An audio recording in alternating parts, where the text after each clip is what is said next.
Uma obra uf, que nos lança um desafio logo no título. Não vou ao meu enterro, do brasileiro Marcelo Guirar. Um grande desafio. Sim. E não é um romance, não é um ensaio.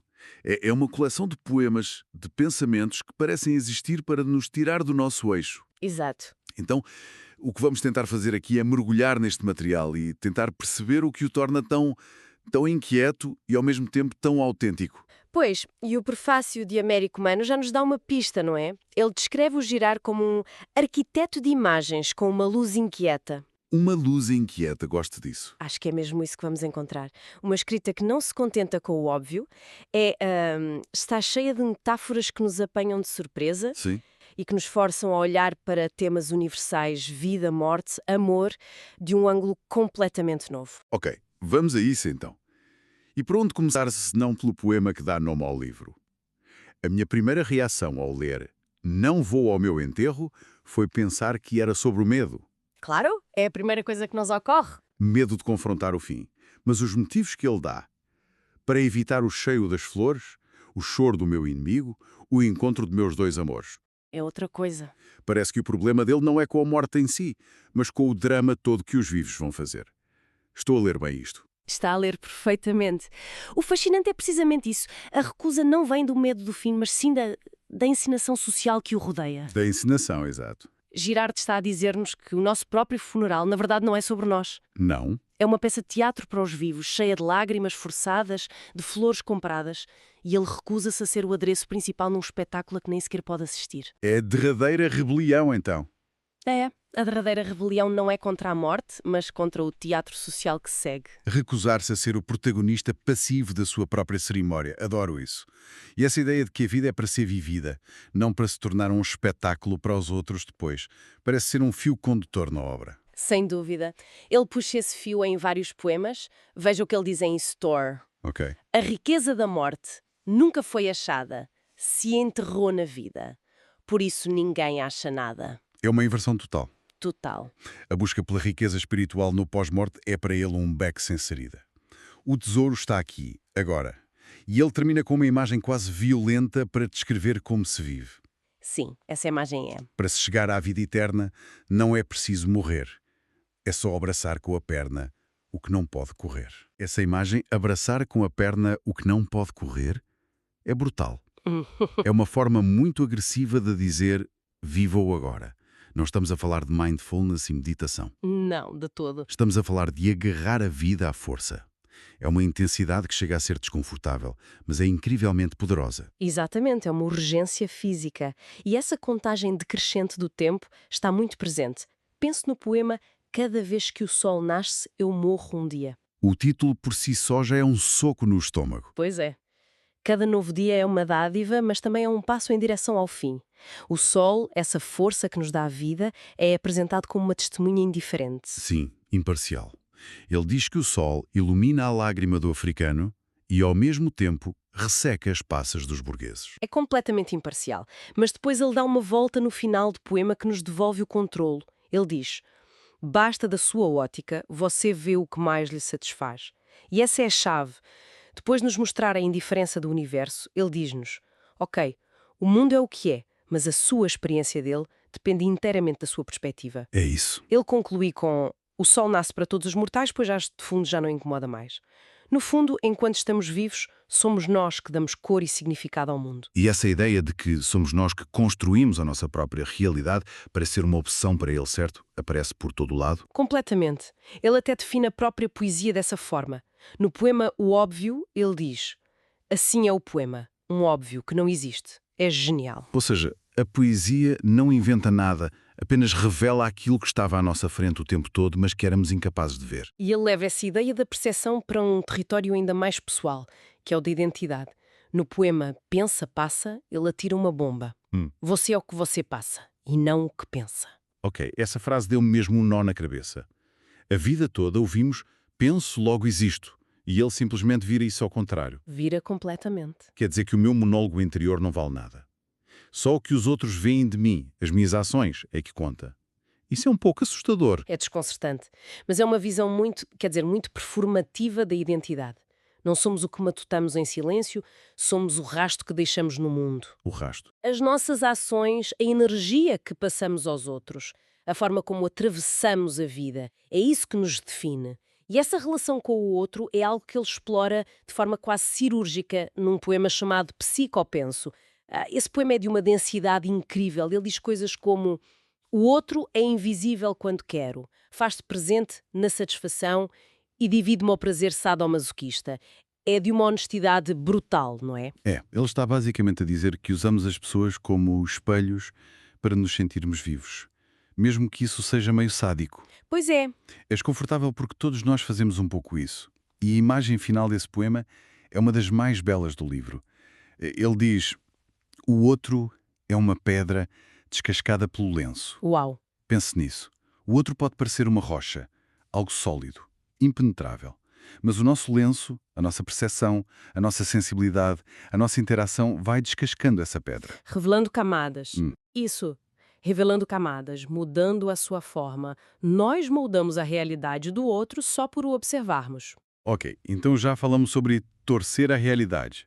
Mas no poema Portal para a Segunda Realidade, ele não torce, ele estilhaça-a por completo, Aí a imaginação dele explode. sem qualquer tipo de amarra. É um mundo onde o poste flutua, crianças compram asas e existe uma televisão de retina. Esse poema é a tal criatividade fluida de que falava o prefácio, em ação. É um exercício de imaginação pura, uma mistura de sonho e pesadelo, de utopia e distopia. Sim, é um mundo onde a lógica foi suspensa. Completamente. E ele define essa experiência de uma forma perfeita no último verso. Sonhar é dar um surto. Sonhar é dar um surto. É isso mesmo. É abandonar a razão e mergulhar de cabeça no impossível. Saindo desse surto, depois de toda essa abstração surrealista, ele de repente torna-se incrivelmente específico e terreno quando escreve sobre o amor, e principalmente sobre as figuras femininas. Sim, as metáforas aí são muito intensas e muito originais. Em Pantera Africana, por exemplo, nudez que rebola a trança, vestida parece nua. É fascinante a dualidade que ele encontra sempre. A mulher nos poemas dele nunca é uma coisa só, é santa e profana. Perigosa e salvadora. Exato. Em Japonesa Solar, ela é uma sereia com beijo de anzol, santa que esconde o cio. Ele parece completamente cativado por essa complexidade. Pela coexistência de opostos na mesma pessoa. Isso, não há idealizações. E isso estende-se à própria relação amorosa. No poema Flor de Sal, ele descreve um amor que claramente não foi fácil. Nos transformamos como cacau, do amargo ao doce, e hoje somos raros, como flor de sal. Não é uma história de amor à primeira vista. Não, é um amor que foi processado, que passou por uma transformação para se tornar algo precioso. A flor de sal é rara, delicada, surge de condições muito específicas. É o resultado de um processo, não um ponto de partida. Certo. E essa profundidade reaparece em Borboleta de Vidro, onde a conexão vai para além das palavras. Ah, sim. Seu silêncio tem olhos.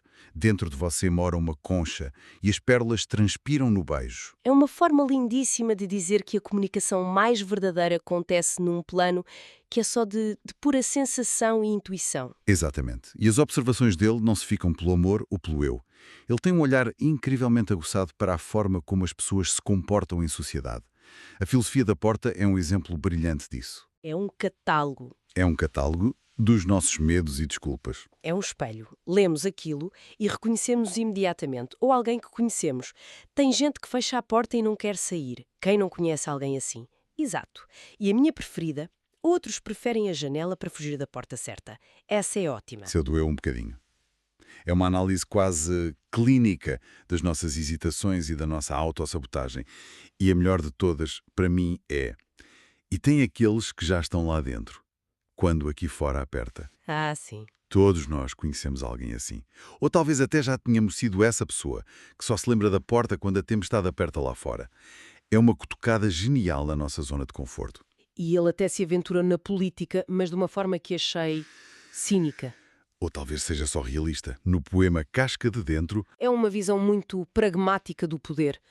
E pronto, é importante dizer que estamos só a analisar a ideia que o poema apresenta. claro, Claro. Na política não existe quem está na esquerda, na direita ou no centro. Só existe quem está fora e quem está dentro. Para o autor, nesse poema, as etiquetas ideológicas são uma distração. A única divisão que realmente importa é entre quem tem acesso ao poder e quem não tem. É uma simplificação radical. É, mas que nos obriga a pensar na mecânica do poder para além dos discursos. Até este ponto, ouvimos esta voz filosófica, poética, observadora, e de repente, do nada, é como se ele entregasse o microfone a outra pessoa. Sim. Em Manelo Barraboi, a linguagem, o mundo, o ritmo, tudo muda. É uma mudança de registro impressionante. Ele abandona o eu lírico pensador e encarna um sertanejo, Manel, que vai para o Rio de Janeiro. E a linguagem torna-se popular. Sim, cheia de regionalismos. A história é uma pequena odisseia, uma mistura de comédia e tragédia, sobre a ingenuidade, o choque cultural. A sobrevivência. Exato. É o autor a mostrar que consegue sujar as mãos na terra, que consegue contar a história do povo com a voz do povo. A história do Manel é um microcosmo do Brasil, de certa forma. A luta, os sonhos, os perigos. Sem dúvida. Então, depois desta viagem toda, o que é que fica? Para mim, esta obra de Marcelo Girard é uma recusa constante do fácil, do convencional. É sobre rejeitar a morte como espetáculo para celebrar a vida como experiência. É sobre questionar a realidade para construir a nossa própria. Concordo. É uma escrita que nos pede para olhar para o lado, para o que normalmente ignoramos.